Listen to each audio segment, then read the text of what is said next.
جی خواتین و حضرات السلام علیکم، میرا نام شہاب کرنی ہے۔ I-95 ٹیلی ویژن اسٹوڈیوز واشنگٹن سے آپ کی خدمت میں حاضر ہوں۔ جیسا کہ آپ دیکھ سکتے ہیں اس پرومو پہ، اس فلائر پہ، مشرف فرزند کراچی یا فرزند پاکستان کراس روڈ آبزرویشن۔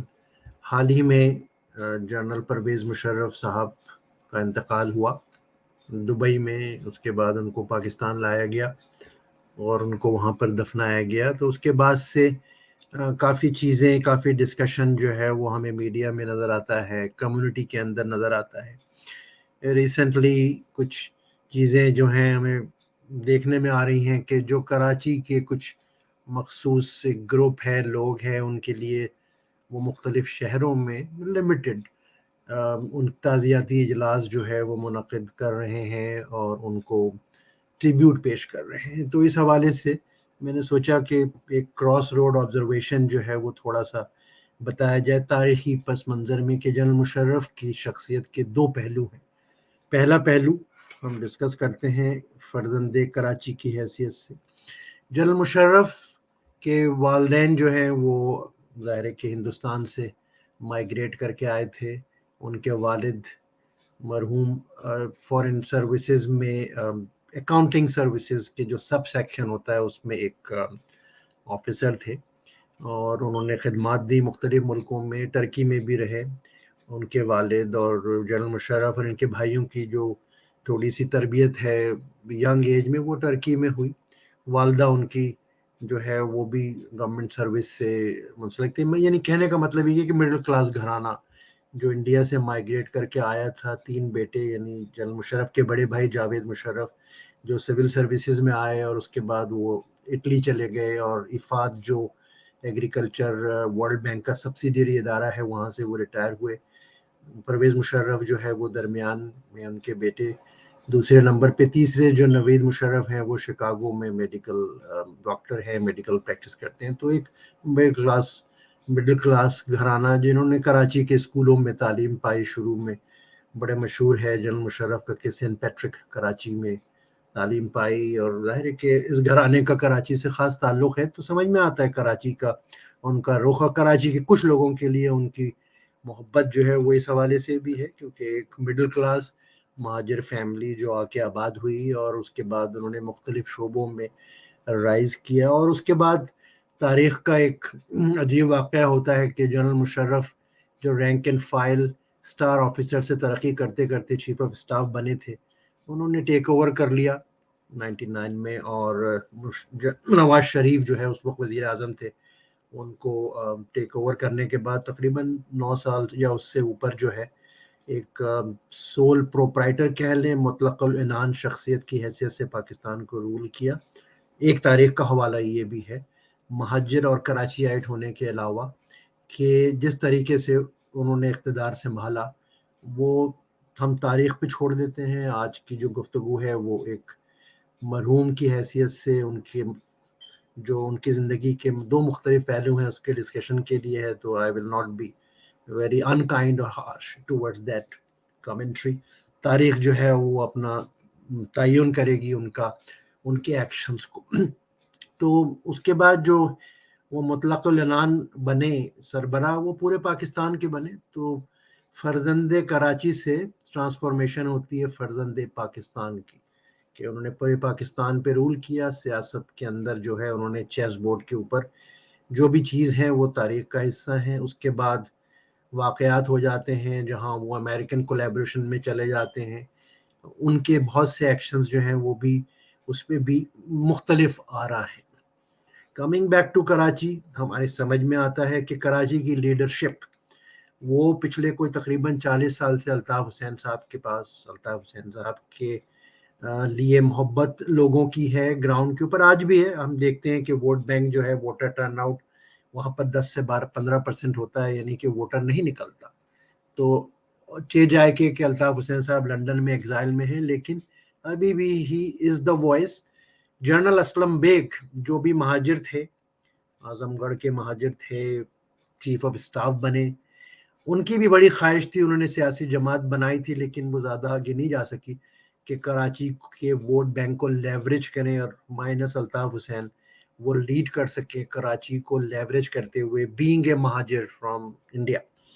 چلا نہیں معاملہ۔ اس کے بعد دوسرا کردار جو ہے وہ جنرل مشرف نے بھی کوشش کری، بے انتہا پیسہ جو ہے وہ ڈیولپمنٹ اسکیمز میں کراچی والوں کو دیا، اس سے کراچی کی کچھ لیڈرشپ جو ہے وہ آج بہت ہی صاحب ثروت ہو گئی ہے، غیر ممالک میں ان کی دبئی میں، امریکہ میں، کینیڈا میں کاروبار اور جائیداد نظر آتی ہے، اور وہی لوگ جو ہے وہ آج پذیرائی میں لگے ہوئے ہیں جو beneficiary of general Musharraf cash flow in the development schemes as far as Karachi is concern. تو فرزند کراچی نے کچھ فرزندوں کو ضرور فائدہ پہنچا ان کی وجہ سے، تاریخی حقیقت ہے، کتابوں میں لکھا ہوا ہے، واقعات اور ایونٹس جو ہے اس چیز کو ہمیں بتاتے ہیں۔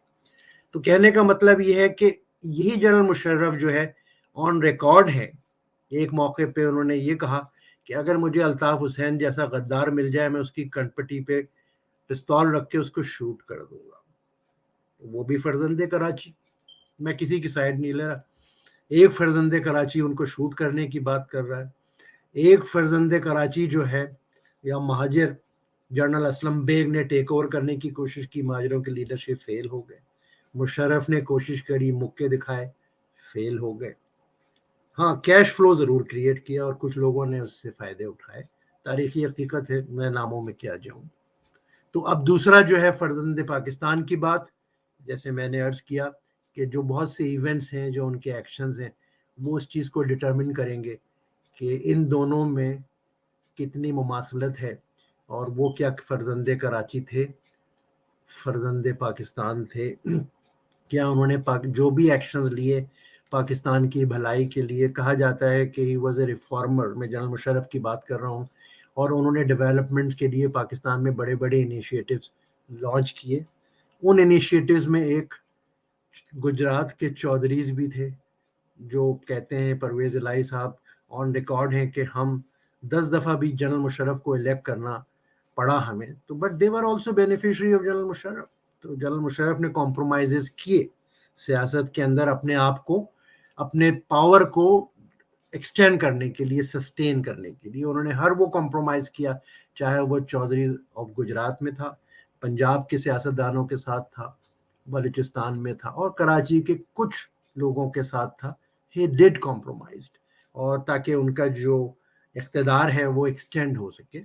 اس کی مثال ایک آدمی پاکستان کی تاریخ میں جس کے اوپر بے انتہا مقدمات تھے، تقریباً 14 سال گورنر سندھ رہا ہے۔ یہ صرف پوری دنیا کی ہسٹری میں، یہ صرف پاکستان اور یہ صرف کراچی میں ہی ہم نے جو بھی تاریخ بنائی ہے کراچی اور کراچی والوں نے، ان میں سے یہ بھی ایک میرے خیال میں گنیز بک میں لکھی جائے گی، یہ بھی ایک تاریخ ہے۔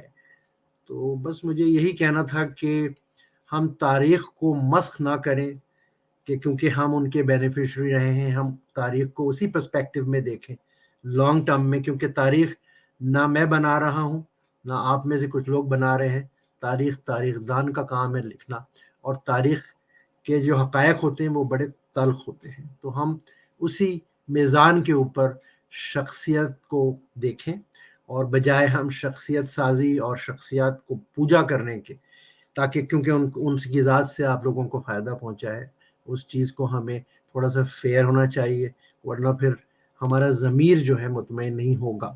ٹیمپرلی تو ہم اس چیز کو حق ادا کر کے کچھ ایونٹس کریٹ کر لیں گے، لیکن this is not fair and this is not going to be prolong.